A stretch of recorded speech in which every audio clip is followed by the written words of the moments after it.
Hello প্রিয় শ্রোতা দর্শকবিন্দু, সবাই কেমন আছেন? বিশেষ করে আমার সাবস্ক্রাইবার কেমন আছেন? আপনারা সবাই ভালো থাকবেন, সুস্থ থাকবেন, যে যেখানে থাকেন।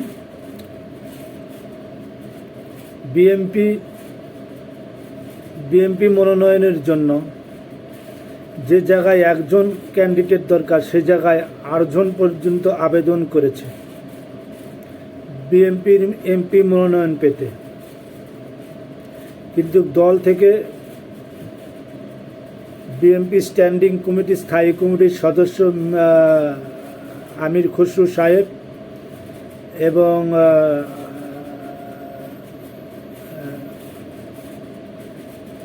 এটা হলো আপনার ওনার নাম আমি ভুলে গেলাম, হাফিজউদ্দিন সাহেব,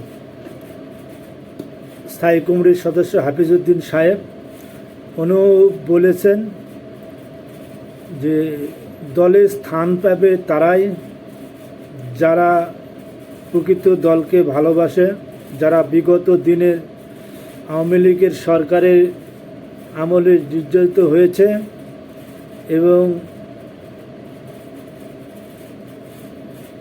এবং কিছু লোক আছে সুবিধাভোগী, এদেরকে বাদ দেওয়া হবে।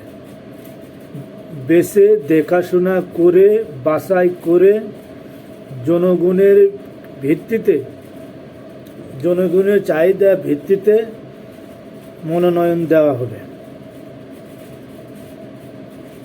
এবং যোগ্যতা সম্পন্ন লোককে মনোনয়ন দেওয়া হবে। যে সে লোককে মনোনয়ন দেওয়া যাবে না।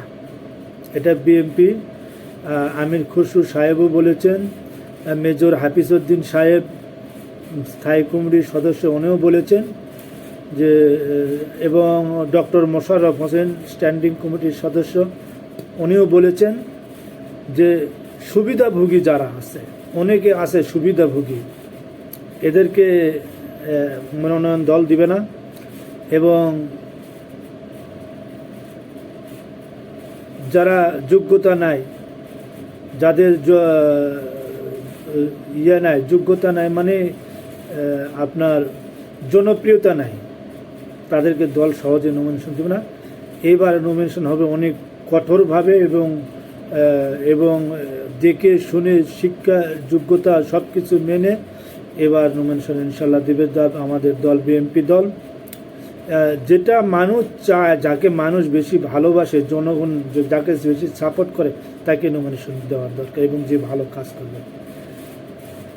আর একটা হলো সুখবর, সেটা হলো বাংলাদেশ ব্যাংক বিবাহর জন্য লোন দিতেছে এবং সিটি ব্যাংক আরও অন্যান্য ব্যাংক সহ কয়েকটা ব্যাংক বিবাহের লোন দিতেছে। অনেকে আছে টাকা পয়সার কারণে বিবাহ করতে পারে না, তাদের জন্য এটা সুযোগ দিয়েছে, তারা সর্বোচ্চ 20 লক্ষ টাকা পর্যন্ত লোন নিতে পারে। এবং যারা চাকরিজীবী আছে, তারপরে আনসার সদস্য, বিজিবি সরকারি কর্মকর্তারা, তারাও এই লোনে অন্তর্ভুক্ত হবে। এবং লোন নিতে কাগজপাতি লাগতে পারে, আপনার জন্ম সনদ লাগতে পারে এবং ভোটার আইডি কার্ড, বিবাহের কার্ড, অথচ বিবাহের কাবিননামা, অথচ জমি জমার কাগজ, জমি থাকলে এই ধরনের কাগজপাতি লাগতে পারে। এটা একটা বড় একটা ভালো কাজ করেছে। এটা এইরকম অনেক বিদেশেও আছে এরকম সিস্টেম, বিবাহের জন্য লোন দেয় সরকার। এটা সুদের হার কতটুকু হবে সেটা এখনও প্রকাশ করা হয়নি, তবে বলেছে লোন শুরু হবে ইনশাল্লাহ অল্প দিনে। যারা বিবাহ করতে ইচ্ছুক, টাকার জন্য বিবাহ করতে পারছেন, তাদের জন্য একটা ভালো উদ্যোগ। আর এই জিনিসটা একদম গ্রাম্য পর্যায়ে ছড়ে দেওয়া উচিত। এটা একটা ভালো উদ্যোগ সরকারের, এই জন্য সরকারকে ধন্যবাদ জানাই। আর একটা সবচেয়ে বড় চ্যালেঞ্জিং খবর, সবচেয়ে বড় চ্যালেঞ্জিং খবর, সেটা হলো রামপাল বিদ্যুৎ কেন্দ্রে ভারতীয় নাগরিক কাজ করতেছে এবং ওখানে বাংলাদেশের নাগরিকও কাজ করে। একই কাজ, একই সব কিছু একই, সব কিছু এক, অথচ তারা 18 লাখ, 25 লাখ, 20 লাখ টাকা করে বেতন পাইতেছে এক একজনে। আর ওই একই কাজ, একই পদ, একই সব কিছু, অথচ লাখের নিচে 1 লাখ টাকা সর্বোচ্চ বেতন পাওয়ার জন্য একটা এমপ্লয়। একই কাজ, একই সব কিছু, তাহলে কেন বাংলাদেশের নাগরিক বাংলাদেশে 1 লক্ষ নিচে বেতন পাবে, আর ভারতীয় নাগরিক তারা বেতন পাবে 18 থেকে 20 লক্ষ টাকা পর্যন্ত? এটা এখানে ষড়যন্ত্র থাকতে পারে বিগত সরকারের। এটা বর্তমান সরকারের ক্ষতিও দেখা উচিত। আর একটা সমস্যা হলো, তাদেরকে বেতন দিতে হয় ডলারে, তাদেরকে বেতন দিতে হইতেছে ডলারে। তাহলে প্রায় বৎসরে প্রায় $2 মিলিয়ন, তো $2 মিলিয়ন তাদেরকে বেতন দিতে হয় বৎসরে। তাহলে আমাকে রিজার্ভের উপর চাপ পড়তেছে। আমাদের যে রিজার্ভ, যে ডলার আমরা প্রবাসীরা রেমিটেন্স দিতেছি, এবং যেটা দেশের জিনিস আমদানি রপ্তানি আমদানি করে যে রেমিটেন্স আসে, সেইগুলো সমস্ত তাদেরকে দেওয়া লাগছে। এটা একটা বিশাল চাপ রেমিটেন্সের উপরে, ডলারের উপরে, রিজার্ভের উপরে।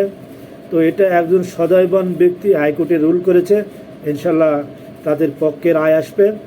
এবং আমাদের বাংলাদেশে অনেক দক্ষ শ্রমিক, অনেক লেখাপড়ার যোগ্যতা ইঞ্জিনিয়ার আছে, তাদেরকে খুঁজে খুঁজে বের করে আনা দরকার সরকারের। কেন বিদেশে এত লক্ষ টাকা তাদের বেতন দেওয়া হবে, এবং ডলার, এটা আমাদের বাংলাদেশের উপর চাপ পড়তেছে। এগুলো সরকারের দেখা উচিত। ধন্যবাদ, সবাই ভালো থাকবেন। যারা এখনও পর্যন্ত চ্যানেলটা সাবস্ক্রাইব করেননি, প্লিজ সাবস্ক্রাইব করবেন, বেশি বেশি করে ভিডিও দেখবেন।